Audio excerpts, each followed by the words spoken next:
Bismillahirrahmanirrahim. Assalamualaikum warahmatullahi wabarakatuh. Salam sejahtera untuk kita semua. Pagi ini kita akan belajar bahasa Indonesia. Tema tentang teks ceramah di bagian ketiga ya. Masih seputar teks ceramah.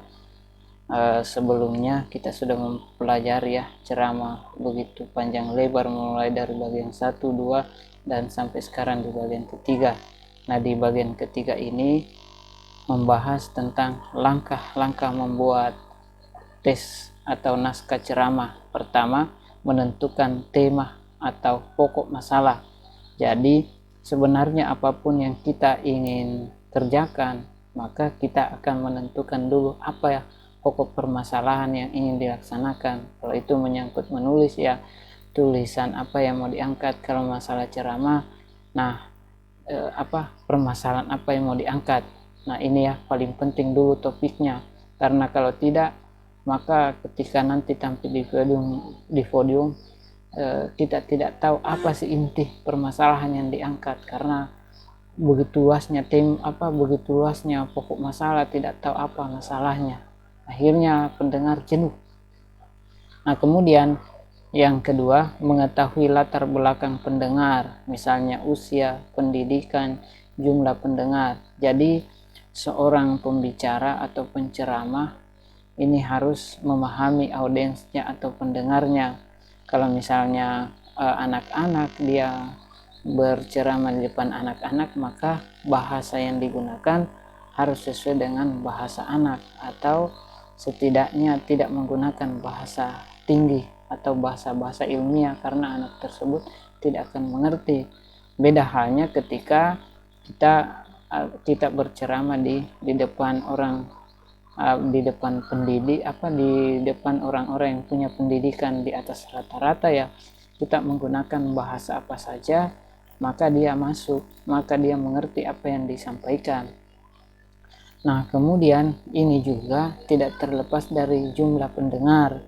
Nah, di jumlah pendengar ini penceramah juga harus pahami. Kalau misalnya jumlahnya begitu banyak, berarti ketika kita melihat dari presentasi jarak yang begitu jauh dari pengeras suara dan sebagainya, maka kita harus naikkan juga tensi suara kita supaya orang banyak ini mendengar, mulai dari yang duduk di depan sampai yang di belakang mendengar apa yang disampaikan.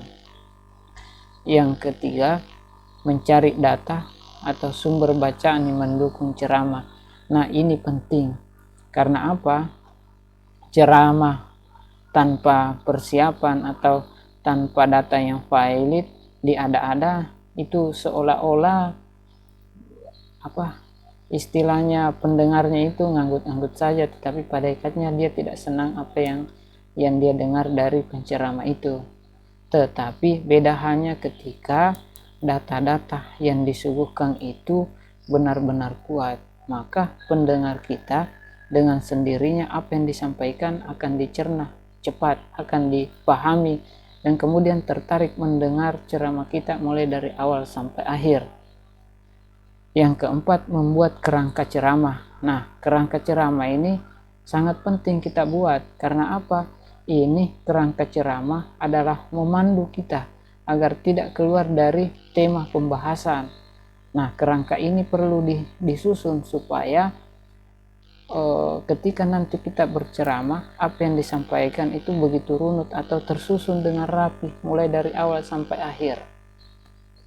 Selanjutnya, contoh ceramah.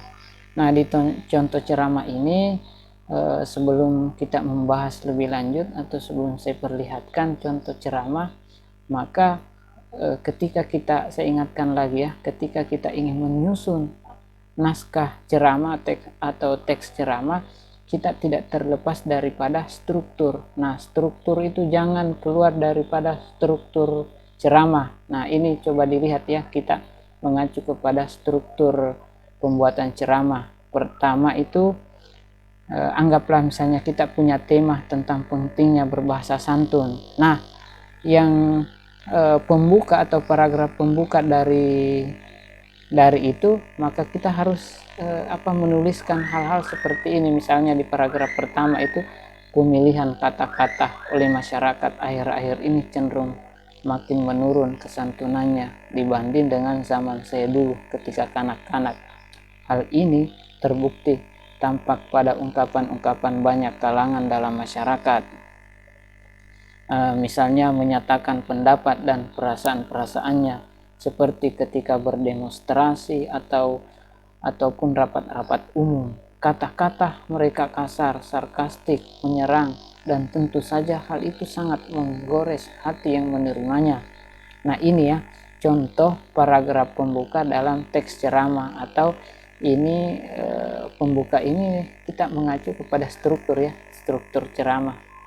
Yang kedua atau selanjutnya ini di bagian isi ini atau rangkaian argumentasi penceramah. Nah, fenomena tersebut menunjukkan adanya penurunan standar moral, agama, dan tata nilai yang berlaku dalam masyarakat itu. Ketidaksantunan berkaitan pula dengan rendahnya penghayatan masyarakat terhadap budayanya, sebab kesantunan berbahasa itu tidak hanya berkaitan dengan ketepatan dalam pemilihan kata atau kalimat. Kesantunan itu berkaitan pula dengan adat pergaulan yang berlaku dalam masyarakat itu. Nah ini ya salah satu contoh isi atau rangkaian argumentasi naskah ceramah. Nah kita tidak boleh terlalu melebar meluas, tetapi jangan keluar dari konteks atau topik yang dibahas. Nah kita harus runut membahasnya. Nah selanjutnya di bagian penutup atau penegasan ulang. Bagian penutup atau penegasan ulang ini adalah menegaskan kembali ataupun mereview kembali hal-hal penting mulai dari awal sampai terakhir. Misalkan paragrafnya contohnya seperti ini. Berbahasa santun seharusnya sudah menjadi suatu tradisi yang dimiliki oleh setiap orang sejak kecil. Anak perlu dibina dan dididik berbahasa santun. Apabila dibiarkan, tidak mustahil rasa kesantunan itu akan hilang, sehingga anak itu kemudian menjadi orang yang arogan, kasar, dan kering dari nilai-nilai etika dan agama. Tentu saja kondisi itu tidak diharapkan oleh orang tua dan masyarakat manapun.